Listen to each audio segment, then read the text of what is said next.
जय जिनेन्द्र, मेरा नाम वीर दोषी। आज का मेरा विषय है भक्ष्य और अभक्ष्य पदार्थ। मनुष्य प्रकृति से शाकाहारी, मांस उसे अनुकूल नहीं है। पशु भी मानव जैसे प्राणी, वे मेवा फल फूल नहीं है।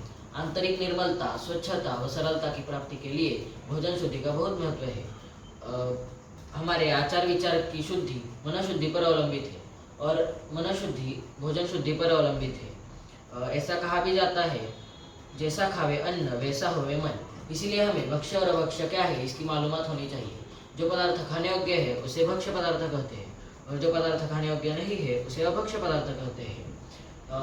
जीवन विचारों पर तथा जीवन पर प्रभाव डालने की अपेक्षा से भोजन को 3 कोटियों में विभाजित किया गया है: तामसिक भोजन, राजसिक भोजन और सात्विक भोजन। तामसिक भोजन अत्यंत निकृष्ट है क्योंकि वो प्राण पीड़न से अविवेकी होकर तथा निरर्गल रूप से बनाया जाता है, जिसमें मांस, मद्य, मधु आदि का समावेश होता है।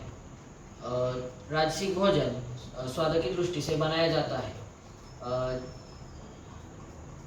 अधिक चटपटे, जंक फूड, होटल का खाना, ये सब राजसिक आहार में आता है। और ऐसा भोजन करने से मनुष्य जीवा का दास बने बिना नहीं रहता और उससे भक्ष्य और अभक्ष्य क्या है इसका विवेक नहीं रहता। सात्विक भोजन में ऐसे ही पदार्थों का ग्रहण किया जाता है जिसकी प्राप्ति के लिए स्थूल हिंसा न करनी पड़े। ऐसे पदार्थ, ऐसा भोजन करने से हमारे भाव स्वच्छ रहते हैं। अभक्ष्य पदार्थ 5 प्रकार के होते हैं: त्रसघातकारक, प्रमादवर्धक, बहुघातकारक, अनुपसेव्य और अनिष्टकारक। त्रसघातकारक पदार्थ खाने से त्रस्त की हिंसा होती है, जैसे मांस, मधु, 5 उदुम्बर फल, अमर्यादा का भोजन।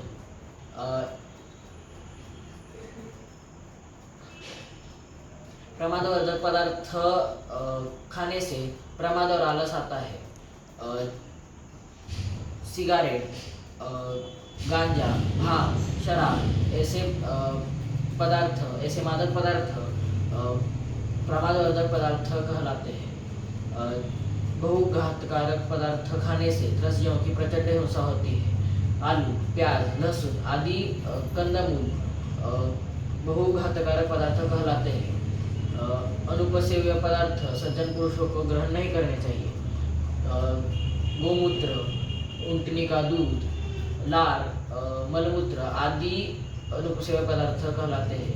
अनिष्टकारक पदार्थ यानी जो ऐसे पदार्थ जो अपने प्रकृति के विरुद्ध हो, जैसे डायबिटीज वालों का शक्कर खाना, ब्लड प्रेशर वालों का नमक खाना आदि। जो पदार्थ स्पर्श, रस, गंध और वर्ण से बिगड़ा हो, ऐसा पदार्थ हमें नहीं खाना चाहिए। उड़द, मूंग आदि द्विदल दूध, दही, छाछ के साथ खाना द्विदल अभक्ष्य कहलाता है।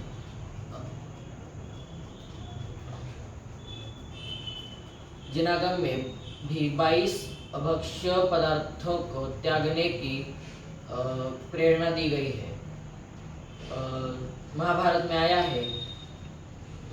आया है चत्तारि नरकद्वारं प्रथमं रात्रि भोजनम परस्त्रीगमनम चैव संधानानंतकायिकम। अर्थात नरक में जाने के 4 द्वार हैं: रात्रि भोजन, परस्त्री सेवन,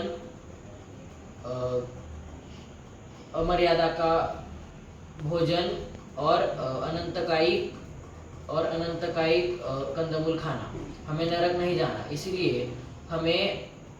इसलिए हमें भक्ष्य पदार्थ ही खाने चाहिए, जिससे हमारे भाव शुद्ध रहे और हमें पाप का बंधन न हो।